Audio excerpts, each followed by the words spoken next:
Hello आप सभी को। आरसी दिल्ली वन की तरफ से असाइनमेंट सबमिशन की गाइडलाइन इशू कर दी गई है, जिसमें ये बोला गया है कुछ लोग ऑनलाइन सबमिट कर सकते हैं और कुछ लोग ऑफलाइन सबमिट कर सकते हैं। ठीक है, तो ये किस तरह सबमिट करना है, तो उसके लिए मैं आपको बता देता हूँ। और ये उनके लिए सबमिट करना है जिन्होंने जुलाई 2023 में एडमिशन लिया था और मार्च 2024 में उनको असाइनमेंट सबमिट करना है उनके लिए। तो सबसे पहले आपको इग्नू की मतलब आरसी दिल्ली वन की ऑफिशियल वेबसाइट पे आ जाना है। आने के बाद आपको असाइनमेंट सबमिशन पे क्लिक करना है, क्लिक हेयर। और देन आपके सामने की पीडीएफ ओपन हो जाएगी। जितने भी स्टडी सेंटर हैं आरसी दिल्ली वन की तरफ से, वो सब इसी में है। ठीक है, जिसमें से कि आपको स्टडी सेंटर कोड दिया रहेगा, एड्रेस दिया रहेगा और किस मोड में सबमिट करना है ये भी दिया रहेगा। तो फॉर्मेट दोनों का ऑलमोस्ट सेम ही रहता है, बट तरीका अलग अलग है कि कुछ को ऑनलाइन सबमिट करना है, कुछ को ऑफलाइन सबमिट करना है। तो जिनको ऑफलाइन सबमिट करना है, मैं उनको ये सजेशन दूंगा कि आप लोग एक बार अपने स्टडी सेंटर चले जाइए। ठीक है, वहाँ पूछ लीजिए मुझे असाइनमेंट सबमिट करना है। तो कई बार क्या होता है ना, वो अपने तरीके से बताते हैं कि हमें इस इन्वेलप में मतलब डाल के इसको इन्फॉर्मेशन लिख के दो, और कुछ बोलते हैं हमें इस फाइल में ला के दे दो। ठीक है, तो ये आप अपने सेफ साइड होने की वजह से आप चले जाइए, वहाँ पता कर लीजिए। वहाँ पे खुद ही आपको सारी गाइडेंस दे देंगे किस तरह सबमिट करना है, किस तरह नहीं करना है।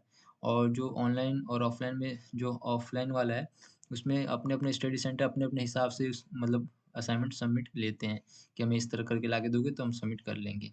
ठीक है, और ऑनलाइन में तो ऑलमोस्ट सबके लिए मतलब ईज़ी हो जाता है।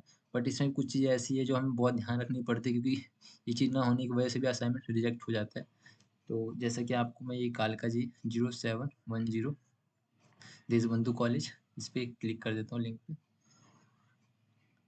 क्लिक करने के बाद ये एक जनरल इन्फॉर्मेशन है जो कि ओपन हो जाएगी। इसको आप चाहो तो मैं आपको पीडीएफ भी प्रोवाइड कर दूँगा। आप इसको पढ़ भी सकते हो, ठीक है? बट जो बेसिक इन्फॉर्मेशन है वो मैं आपको 2-3 चीज़ बता देता हूँ। तो ये जो नोट 1 में बोला गया है, इसमें ये चीज़ बोला गया है कि आप जो एक असाइनमेंट है, ऐसा नहीं कि आप सारे असाइनमेंट का पीडीएफ एक साथ ही बना देंगे, नहीं। आपको एक असाइनमेंट का पीडीएफ एक ही बनाना है, एक पीडीएफ एक असाइनमेंट का। तो अब जैसे 10 असाइनमेंट है तो आपको 10 पीडीएफ बनानी पड़ेगी अलग-अलग, ठीक है? और आपको ये एक ऐसा नहीं कि आपको बार-बार असाइनमेंट सबमिट करना है, ऐसा नहीं। अगर आपने मान लीजिए ऑनलाइन सबमिट किया है, तो आपके पास एक गूगल पे आपके पास एक मैसेज आ जाता है जिसमें ये दिखाता है कि आपका असाइनमेंट सबमिट हो गया है, ठीक है? तो ऐसा नहीं कि आपने ऑनलाइन भी सबमिट कर दिया, फिर आप ऑफलाइन भी जाके सबमिट कर दो या फिर आप कोरियर के थ्रू सबमिट कर दो। तो ऐसा बार-बार नहीं करना है, इसकी वजह से आपका असाइनमेंट भी वो लोग एक्सेप्ट नहीं करते हैं। इनफैक्ट नंबर अपडेट भी नहीं होता है। तो इसके लिए आपको ध्यान रखना है। और 2-3 चीज़ और मैं आपको बताता हूँ। ठीक है? और देखिए नोट बी में क्या बोला है कि आपको जो अपना इग्नू का आई कार्ड है, वो सबसे ऊपर मतलब रखना है। पहले आपको फ्रंट पेज जो भी है मैं आपको बताऊँ वो, फिर आईडी कार्ड, फिर क्वेश्चन पेपर, फिर आपका जो हैंड असाइनमेंट है, ये 3 सीक्वेंस वाइज़ में होने चाहिए।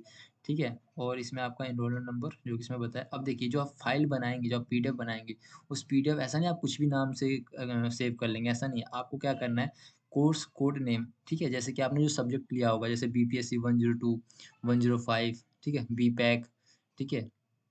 VEVAE 182, इसका जो सब्जेक्ट कोड है ना, आपको वो लिखना है, ठीक है? फिर अंडरस्कोर देना है, ठीक है?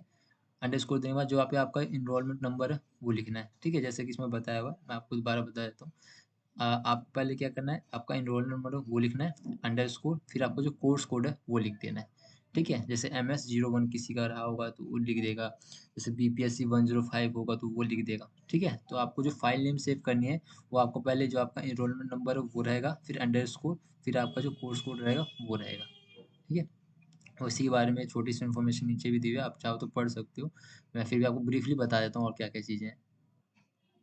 और ये नोट सी में भी यही बताया हुआ है कि आपने अगर एक बार ऑनलाइन असाइनमेंट सबमिट कर दिया है, तो जो आपकी जो पीडीएफ थी या फिर जो आपने हैंड रिटन असाइनमेंट थे, उनको मिस नहीं करना, उनको खोना नहीं, उनको सँभाल के रखना है। अगर मान लीजिए आपका कभी पीडीएफ नहीं अपलोड होता है, ठीक है? तो स्टडी सेंटर वाले ऑफलाइन मँगा लेते हैं, ठीक है? किसी रीज़न की वजह से अगर नहीं हो पाता है, तो आपका वो हैंड रिटन मँगा लेते हैं कि चेक करने के लिए वाक़ई आपने किया था कि नहीं किया था, क्रॉस चेक के लिए। तो आपको जो आपने हैंड रिटन असाइनमेंट है, उसको सँभाल के रखना है, ठीक है? और एक और चीज़, जैसे आप ऑनलाइन सबमिट करोगे, तो ऐसा नहीं कि एक टाइम में आप सारे पीडीएफ अपलोड कर दोगे। एक टाइम में आपको एक ही पीडीएफ अपलोड करना है, जैसे कि इसमें मेंशन किया हुआ है। जैसे आपका 5 असाइनमेंट है, ठीक है? तो आपको एक 5 टाइम्स अलग-अलग गूगल फॉर्म भर के सबमिट करना पड़ेगा, ठीक है? तो आपको ये 2-3 चीज़ें ध्यान रखनी है। अब अ, नोट डी में देखते हैं क्या है। नोट डी में यही बोला गया है कि मतलब जो भी आपको इन्फॉर्मेशन फिल करोगे आगे इस गूगल फॉर्म में, आपको करेक्टली फिल करना है, ईमेल आईडी आपका सही होना चाहिए और भी कोई भी मतलब बेकार की चीज़ अपलोड नहीं करनी है। सिर्फ असाइनमेंट करना है, जैसे कि इसमें कुछ चीज़ें बोली हुई हैं कि आप जैसे ये सब चीज़ें अपलोड नहीं कर, प्रोजेक्ट, इंटर्नशिप, जर्नलिस्ट, रिपोर्ट, जो भी व्हाटएवर थिंग्स है, ये आप लोग अपलोड नहीं कर सकते हो, ठीक है? और नोट डी में क्या है बोला गया है, ये तो आप छोड़ दो, कोई नहीं। हाँ, और जो एफ में बोला गया है, इसमें मोस्ट इम्पोर्टेंट चीज़ जो बोला गया है कि आप जो साइज़ है ना वो पीडीएफ की, वो 10 एमबी से ज़्यादा नहीं होनी चाहिए, ठीक है? तो जैसे कि मान लो आपने पीडीएफ बना लिया आपने, ठीक है? आपकी जो साइज़ है वो 15-20 एमबी तक जा रही है, तो वो अपलोड नहीं होगी क्योंकि वो एक्सेप्ट ही नहीं करेगा गूगल फॉर्मेट, ठीक है? तो इसके लिए आपको मैं छोटी-सी वेबसाइट बताता हूँ। आप ना यू मतलब गूगल पे लिखना आई लव पीडीएफ, ठीक है?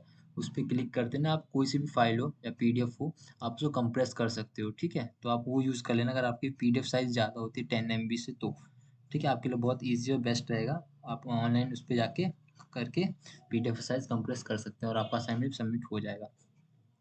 और नीचे की तरफ आएँगे, तो ये जो देखिए, ये जो फ्रंट पेज है ना, ठीक है? ये सभी के लिए वैलिड है, चाहे वो ऑनलाइन सबमिट कर रहे हो, चाहे ऑफलाइन सबमिट कर रहे हो, ठीक है? सभी के लिए उतनी इम्पोर्टेंस है इसकी जैसे ऑनलाइन या ऑफलाइन में। ठीक है, आपको हर एक मतलब हर एक असाइनमेंट पे ये फ्रंट पेज लगाना ही है। अब देखो इसमें करना क्या होता है, आपको सबसे पहले चाहे आप पीडीएफ बना रहे हो, चाहे आप ऑनलाइन या ऑफलाइन जिस पे भी सबमिट कर रहे हो, उसके हिसाब से बताता हूँ। आपको सबसे पहले ये फ्रंट पेज रखना पड़ता है, ठीक है? देन इसके बाद आपको अपना इग्नू का आई कार्ड लगाना पड़ेगा। आई कार्ड लगाने के बाद आपको जो असाइनमेंट क्वेश्चन पेपर है वो लगाना है, ठीक है? देन उसके बाद हैंड रिटन असाइनमेंट आपको रखना है, ठीक है? तो अगर आप पीडीएफ बनाते हो, तो सबसे पहले आपको ये सारी इन्फॉर्मेशन फिल करके, जो भी बेसिक इन्फॉर्मेशन है फिल करके आपको ये पेज रखना है। इसका पीडीएफ बनाने के सबसे पहले इसको रखना है, फिर अपना आईडी कार्ड का फिर वो फ़ोटो करके पीडीएफ बनाओगे, ठीक है? फिर क्वेश्चन पेपर का फ़ोटो करके पीडीएफ, ठीक है? फिर आप जो जो भी असाइनमेंट बनाए थे उन सबका फ़ोटो करके फिर पीडीएफ में कन्वर्ट करोगे। इन सबको एक ही में मर्ज कर देना है, ठीक है? इस तरह आपका ये कंप्लीट हो जाएगा। देन करने के बाद आप येस पे करके नेक्स्ट कर देंगे। यहाँ पे अपनी ईमेल आईडी डाल देंगे, ठीक है? यहाँ पे डालने के बाद फिर यहाँ पे आप करेंगे तो आप बेसिक इन्फॉर्मेशन पूछता है, रोल नंबर आपका क्या है, एड्रेस, नाम, ठीक है? Course code, program, study centre, ये सब बेसिक इन्फॉर्मेशन पूछता है जो आप भर दोगे। भरने के बाद अपलोड करने की बारी आएगी तो आपको फाइल अपलोड कर देनी है, ठीक है? अब फिर भी अगर कोई डाउट रहता है तो आप मेरे से पूछ सकते हो असाइनमेंट के रिगार्डिंग या फिर किसी भी चीज़ के रिगार्डिंग मैं आपकी पूरी तरफ से हेल्प करूँगा, ठीक है? Thank you so much.